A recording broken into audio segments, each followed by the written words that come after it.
program you are about to see is historic. Most of you, for the first time, will be seeing a film that is critical of religion. You will hear people tell why they left their churches, why they no longer believe in religion. You will hear, for the first time, criticism of the Bible. The Freedom from Religion Foundation presents a second look at religion.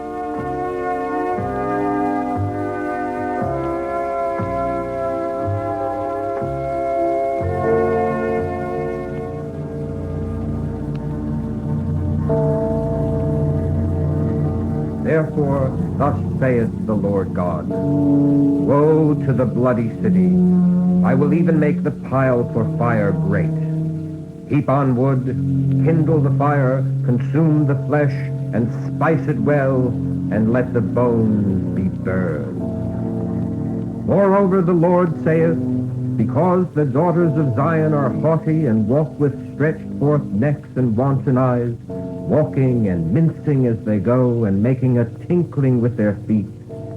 Therefore the Lord will smite with a scab the crown of the head of the daughters of Zion, and the Lord will discover their secret parts. Wherefore if thy hand or thy foot offend thee, cut them off, and cast them from thee. And if thine eye offend thee, pluck it out. Any man come to me and hate not his father and mother and wife and children and brethren and sisters, yea, and his own life also, he cannot be my disciple. And the Lord said unto Moses, take all the heads of the people and hang them up before the Lord against the sun.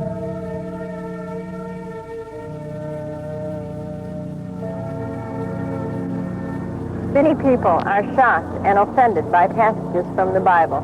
They are distressed by the dark words of Jesus. This is why kind individuals object to the Bible's use in public ceremonies, and why they are opposed to prayers and Bible reading in the public schools. I'm a member of the Freedom from Religion Foundation, an educational foundation working for the absolute separation of state and church. Those of us who work for separation of state and church would be quite content simply to work for that constitutional principle and remain silent on the subject of the shortcomings of religion. But we find, unhappily, that religionists are not willing to accept our premise that it is constitutionally proper and eminently wise to keep religion out of government. How can you object to prayers in the legislature, they ask. Why shouldn't we have tax money for our parochial schools? And why don't you want the Bible used in public ceremonies? So, we who work for separation of state and church in this country are also forced to talk about religion, to discuss the merits of the Bible.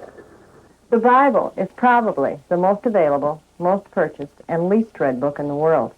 It is the bestseller that is rarely opened. Since most religionists have not read the Bible for themselves, and are familiar only with those palatable passages their clergy wish them to hear, they're unprepared for any Bible criticism. Criticism of religion in this country has often been stifled. Even in liberal communities, criticism of the Bible is frequently censored. To help one critic's voice be heard, our foundation has published a book, The Born-Again Skeptic's Guide to the Bible. It was written by Ruth Hermans Green, a grandmother and foundation member from Missouri. Ruth, I know you were a churchgoer for over half a century. What happened? What changed your mind? You might say I was a half-hearted Methodist. I wasn't happy or comfortable with religion. I wasn't totally committed. I had doubts. I just didn't deal with them. What led me to my present commitment was a suggestion by a relative that the Bible might not be all that I thought it was. And this suggestion led me to investigate for myself. I read the Bible with an open mind. I was ready to accept it. But I hadn't gotten very far into it before I saw that it was very different from what I had imagined it to be. Different in what way, Ruth? Well, I've been taught that the Bible was a good book, an inspirational book. And I can remember singing a song in church about those wonderful words of life. And these were the words that I expected to find.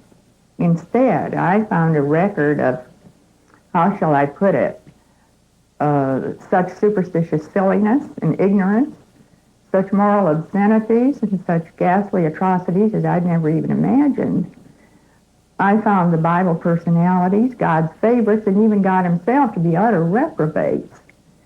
In this book, where I'd expected to find ethical guidelines, every kind of behavior that was repugnant to me was glorified and rewarded, even perpetrated and commanded by God himself. I felt betrayed. I was outraged that this book should be excerpted in this way and misrepresented. You say you felt betrayed. How was that? Well, after all, I'd been more or less exposed to this book all my life without knowing that hardly anyone in it, God included, could serve as a role model for a reputable person who didn't want to end up in prison or on death row. It was this kind of disillusionment that led me to say I detested the Bible. As Thomas Paine said, he detested it in the Age of Reason. There wasn't one page of this book that didn't offend me in some way. In fact, after a session of reading it, I always wanted to go and take a bath in Grandma's Lysol. If there is human or divine behavior that is too vile to merit description, you'll find it in this book. What specific instances shocked you the most? I think God's behavior offended me the most. After all, I thought it would be beyond reproach. But the Bible tells me that this Lord of the whole universe comes down to this little speck of earth and picks out a small group of warring tribes to be his favorites. Now, he doesn't do anything but hover over them and live among them for 4,000 years. He despises everybody else in the world because they have other gods.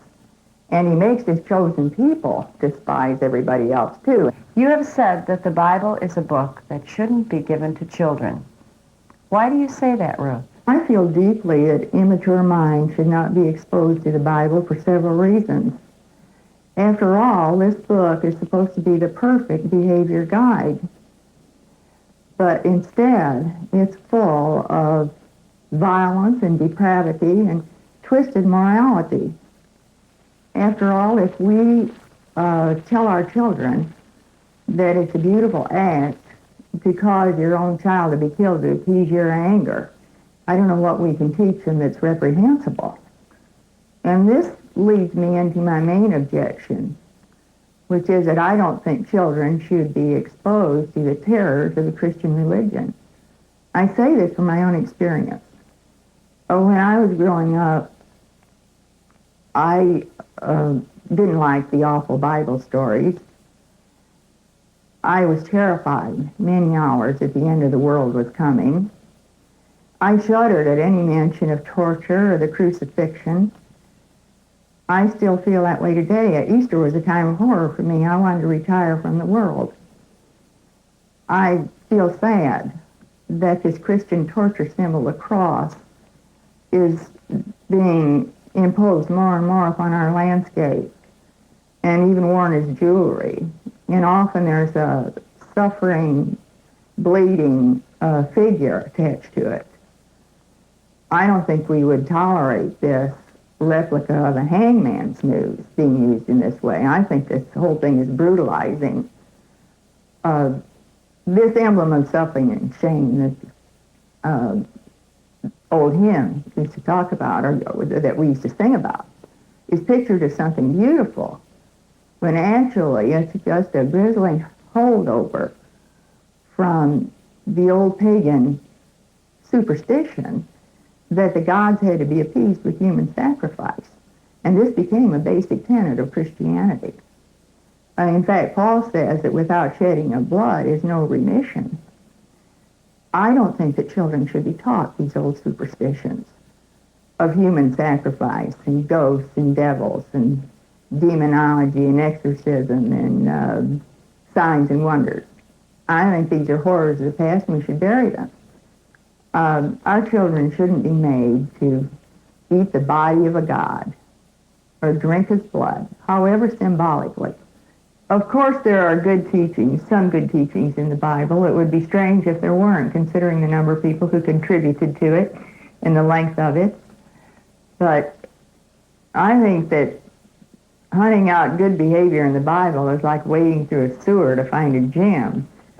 We shouldn't have to sift our morality from a book, one of whose main themes is the sacrifice of innocent animals and human beings. There are superior teachings in other books. They're all lined up in your library shelves. But Ruth, what do you say to those people who think that the Bible is a book about love? I studied every page of this book, and I didn't find enough love to fill a salt shaker. God is not love in the Bible. God is vengeance from Alpha to Omega. He doesn't any more than get people created until he curses them and withdraws from them.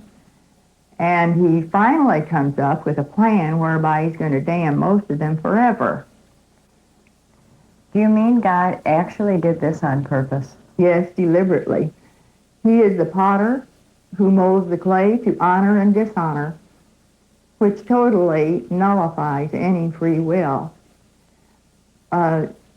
Jesus says that the way, the understanding, is deliberately withheld even from people who want to know it.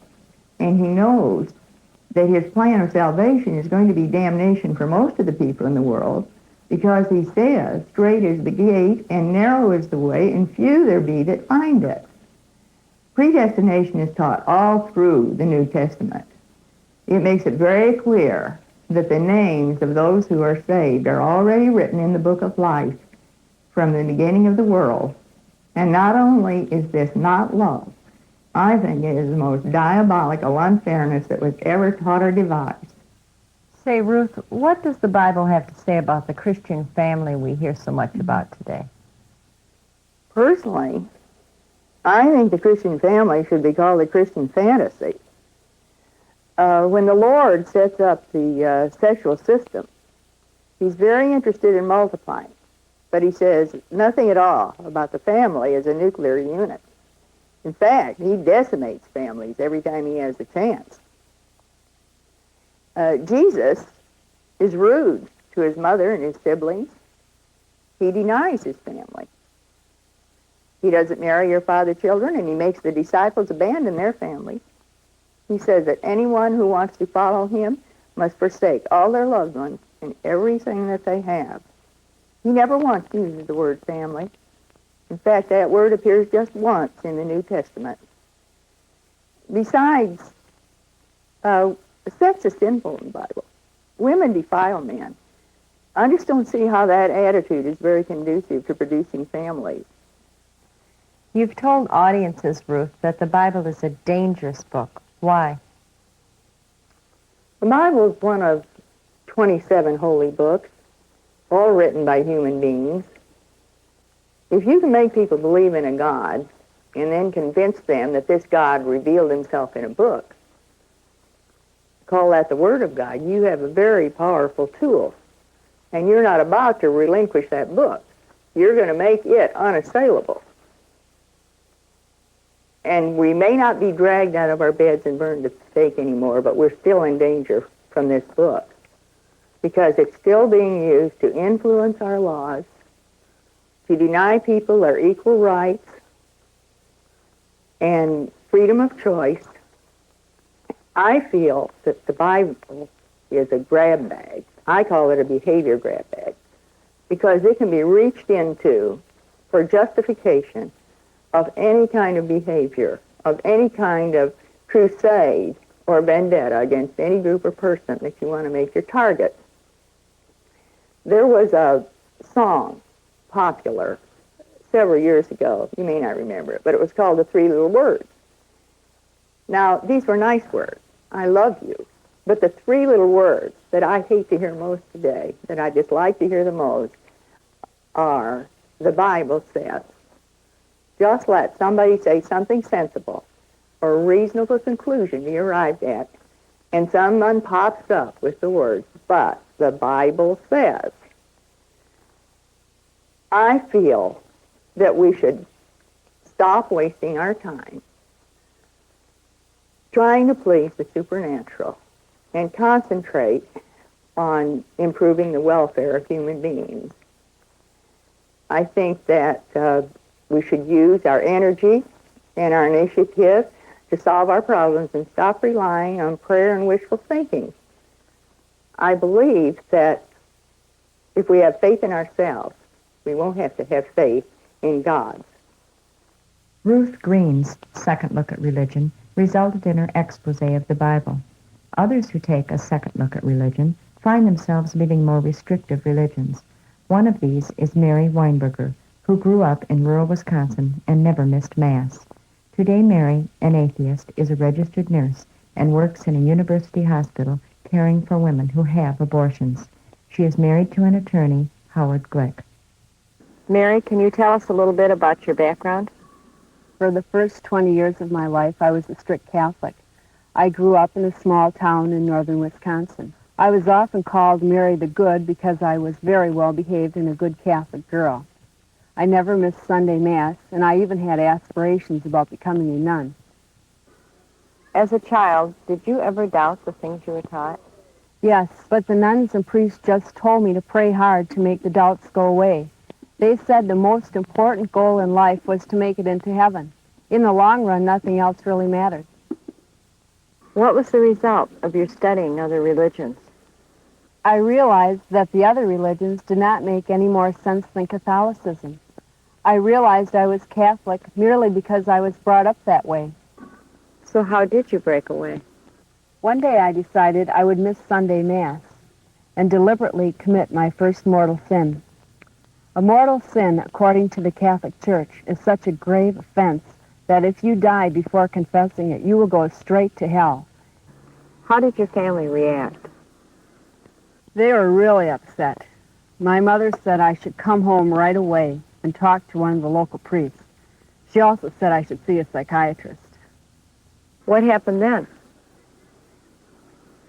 I waited 2 weeks, and then I decided I would go back to church to see how I would feel.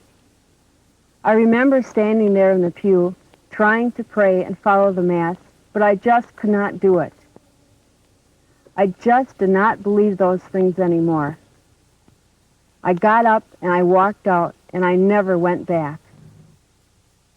To this day, I still feel the best decision I ever made was to quit the Catholic Church. Does atheism provide a basis for morality?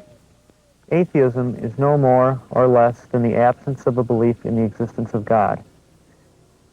Atheists are free to search for and find a true basis for morality in the real world using their rational minds. What are the consequences of basing morality on religion? Well, throughout history, religion has done far more harm than good. War, murder, torture, slavery, racism, and sexism have all been practiced in the name of God. It is religionists who can and have justified everything in the name of God. The lesson of history is clear. When religion is in control, watch out. Anything goes. Annie Laurie Gaylor is a recent graduate of the University of Wisconsin in Madison, an award-winning journalist in college.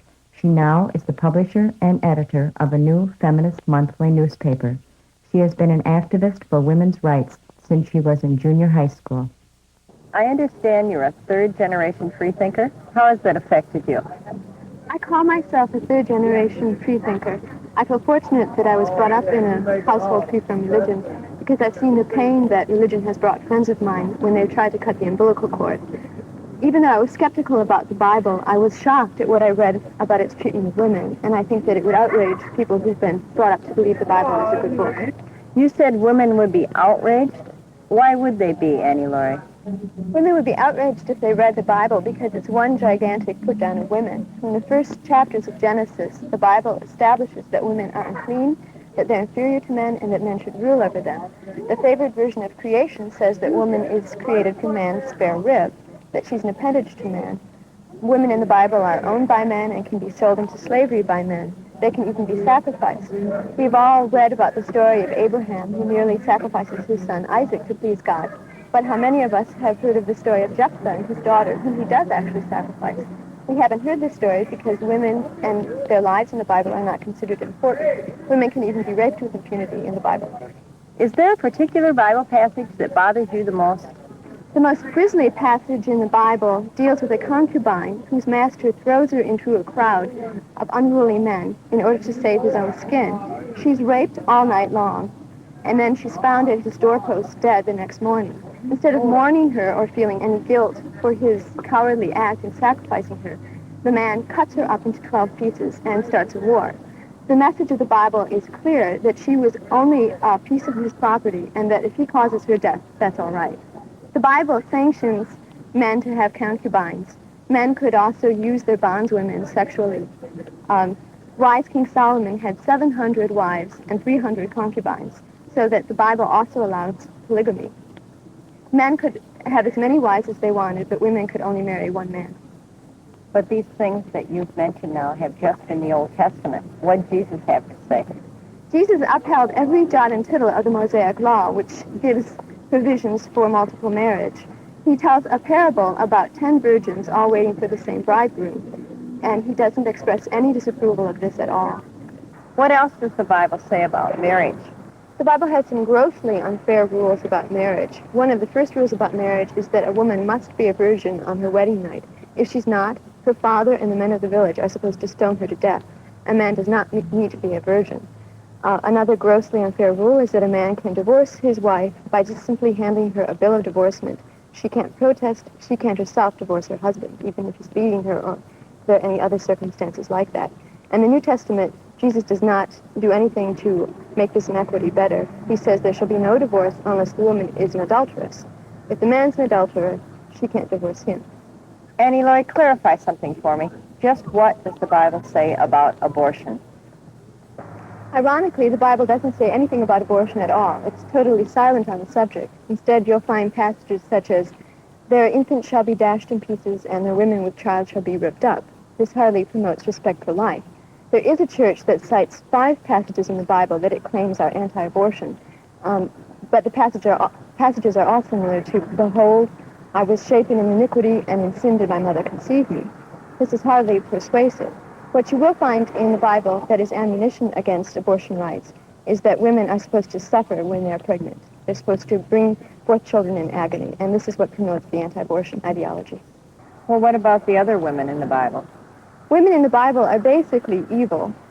There are only 2 books that are named for women. Ruth, who is the ultimate passive woman. She acts as a doormat in order to win a second husband. And then there's Esther, who's responsible for killing 75,000 people, and that's why she's honored. The only feminist in the Bible is Queen Vashti, who is quickly dethroned when she refuses to subject herself to her husband and display herself before a mob of drunken companions at a dinner. This is the only honorable woman in the Bible that I found. What do you think women should be doing about this sexist book? I think that women and men should read the Bible so that they have first-hand acquaintanceship with what it says about women. They should judge this book on its merits like any other book. And I think that they'll find that a fair-minded person will not want the Bible to be invoked in any of our laws about women. The Bible has tremendous impact on women's lives today because the Bible teaches that women are inferior, and nearly 40% of the population in America believes that this Bible is literally true word for word. Therefore, fighting the Equal Rights Amendment and equal rights for women in general has become a religious crusade. Ann Gaylor is the founder and president of the National Freedom from Religion Foundation. And so much is being said today by the born-agains about returning to the religion of the Founding Fathers and the religion of our Constitution. What about that? The born-agains are confusing history. What they're really talking about is Plymouth Rock in the early 1600s. They're forgetting that the writing of the Constitution was in the 1780s, a whole century and a half later. The Founding Fathers of our government were the people who wrote the Constitution and signed it. And they, for the most part, were not Christians. They were deists. they had seen some very nasty state-church entanglement in the colonies, and they wanted no part of it in the new government. They knew about the persecution of Anne Hutchinson and Roger Williams, and they knew about the persecution of the Baptists in Virginia and the Catholics in almost all the colonies, and they wanted to put an end to this. They envisioned a government that was free from religion and a constitution where people could practice whatever religious beliefs they wanted to. And believing in this, and believing in freedom from religion, they very purposefully and deliberately wrote a godless constitution. But so many religionists say the Constitution is based on God. Of course they do. It suits their purposes to say that, or maybe they really haven't read it. But it is a fact that the United States Constitution is a godless document. There is no reference in it to any deity. In fact, the only references to religion in it are exclusionary, such as there should be no religious test for public office. And at the convention where the Constitution was written, there were no prayers, and I think that's important because it shows intent. I think that the Constitution is something that we can all take pride in, and take special pride that we were first among nations to establish the principle of separation of state and church. At no time in our history has the precious principle of state-church separation been under greater attack than it is now. Religionists are attempting to turn our government into a religious government, a theocracy. Literal belief in the Bible is the war cry of the fundamentalists. They tolerate no criticism, no second look at religion. The Freedom from Religion Foundation wants the American people today to do what the Founding Fathers did, to take that second look at religion and then to buttress the endangered wall of separation between church and state.